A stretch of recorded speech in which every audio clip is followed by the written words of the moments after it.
Okay, Assalamualaikum and hi semua. So video untuk kali ini, Madam nak explain tentang graph of temperature distance untuk heat conduction through insulated and non-insulated rod. Okay, based on the exercise yang awak buat tu untuk sketch graph of temperature distance untuk two rod, okay, ada sedikit kekeliruan lah dekat situ. Okay, so kita tengok theoreticalnya macam mana. Okay, untuk yang pertama, contohnya saya ada non-insulated metal bar ataupun rod saya tu tak insulate, tidak ada penebat, maka heat tadi dia boleh bergerak from initial to final position T2 ni. Instead of dia punya heat tu hanya loss daripada hujung ke hujung, dia juga loss to surrounding lah melalui tepi dinding rod tu. Sebabnya kita tidak ada penebat untuk prevent the heat loss di bahagian side inilah. Jadi temperature kita akan gradually decreases along the bar. Okay, temperature distance graph maksudnya kita ada T, tak apa ya, ini degree Celsius ataupun Kelvin pun tak apa, against X lah, sejauh mana dia bergerak untuk heat tu bergerak. Okay, contohnya saya bermula dengan T1. Okay, so saya akan bermula dengan T1 dan T1 ni akan lebih panas berbanding T2 lah. Okay, so at T1 kita anggap X kita kosong lah, dekat sini X0, saya tulis 0, saya 0, dan di bahagian T2 ni mungkinlah X2 lah. Okay, saya guna X2. Okay, contoh di sini X2 saya. Okay, so macam mana shape of graph? Dalam case ini kita hanya perlu tahu shape. Kalau dia non-insulate, tidak ada penebat, dia punya temperature drop tu tidak linear lah. Okay, sebab dia boleh drop awal-awal tu lebih banyak lah dekat sini awal-awal ni, and then hujung-hujung tu mungkin sudah kurang temperature drop. Jadi dia punya drop tu, dari decreasing by time tu tidak linear. So itulah shape graph kita. Okay, dan kena ingat lah, kita punya gradient of the graph ni, contoh kalau kita tengok graph kita ni, kita ambil dt over dx kan. Okay, so gradient of the graph ni menentukan kecerunan, dt over dx menentukan kecerunan kita punya shape tu tadi. Okay, ini penting bila kita ada dua rod. Okay, tak apa, kita tengok satu-satu. Okay, yang kedua, kalau kita ada insulated bar. Yang ini kita insulate, kita ada penebat di tepi rod, maka kalau tengok heat, yang arrow merah tu, heat hanya transfer daripada hujung ke hujung without loss to surrounding. No heat loss to surrounding lah. Jadi, temperature gradient kita akan constant along the bar. Maksudnya, kita punya graph tu, kita boleh dapat graph yang linear lah. Okay, so ini axis kita, temperature against X. Okay, kita bermula di T1 dan kita berakhir di T2. Okay, contoh saya bermula X bersama dengan 0 dan ini X2 pada kedudukan X2 lah. Temperature tu pada kedudukan X2. Okay, dia tidak pergi ke 0. Sebab apa? Sebab di kedudukan X2 kita masih ada nilai temperature tu.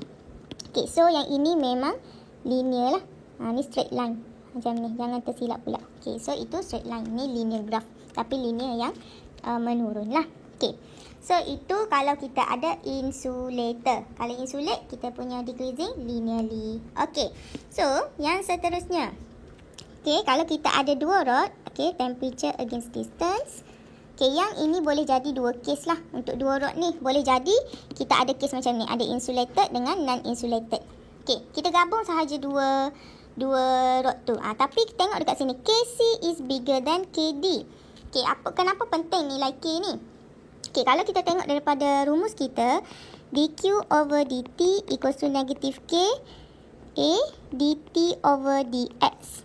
Okay, kalau daripada sini, kalaulah K kita tinggi, kita nilai temperature gradient kita mesti rendah. Dia inversely proportional. Okay, bermaksud K yang tinggi, dia punya M lebih rendah berbanding dengan M untuk material D. Kecerunan tu, bila kita lukis tu, make sure kecerunan kita tu. Okay, so kita boleh, kalau KC is bigger than KD, bermaksud MC is lower than MD. Gradient dia lah. Okay, so kita bermula dengan T1, and then kita ada T2, dan juga kita ada T3 kat tengah. Kita ada T3, and then kita ada T2. Okay, okay, kedudukan kita ada X, kita mula 0. Lepas tu kita letak dekat sini X2. Sini adalah X3.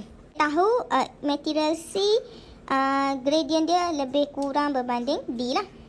Okay, kalau lebih kurang, kita buat yang ini dulu. Jadi kita lukis dia macam kurang cerun sikit. Okey. Material D ni dia punya cerun lebih besar kan? Okey, so kita buat dia lebih cerun macam tu. Okey. Kenapa yang ini dia curve? Sebab yang ini non-insulate. Bila dia non-insulate, balik kepada shape asal, dia punya shape mesti bukan linear. Okey. So kat sini sampai sini je lah. Okey, so kita betulkan kita punya gambar rajah.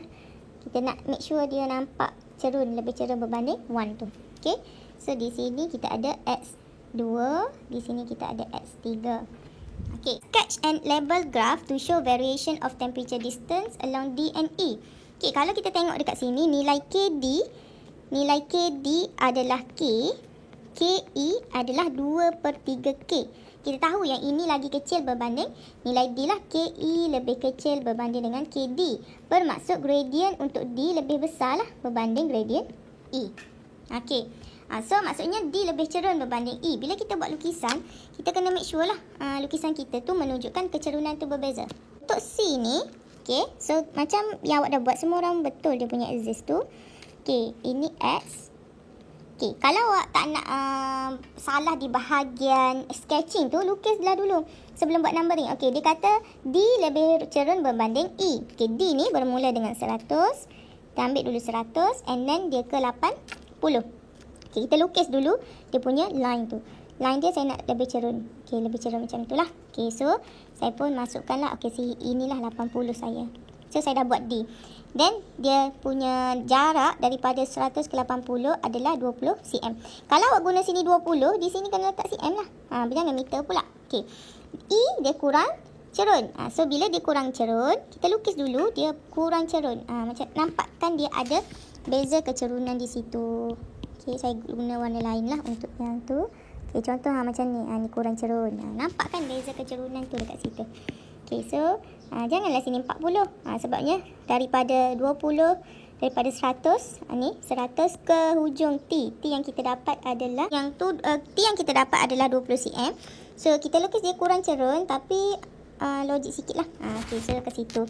Okey, so kita punya nilai di sini adalah 20 cm. 20 degree Celsius. Dan ke sini 60 cm lah. Sebabnya whole daripada 100 ke 20 cm itu pun 60 cm. Cuma untuk dia bergerak daripada 80 ke 20 degree Celsius, dia hanya ambil 40 cm. So make sure kecerunan ni. Kecerunan itu penting lah dalam sketching kita. Dia tak boleh sama cerun kalau nilai K berbeza. Kecuali nilai K dia sama. Okay. So that's all from me.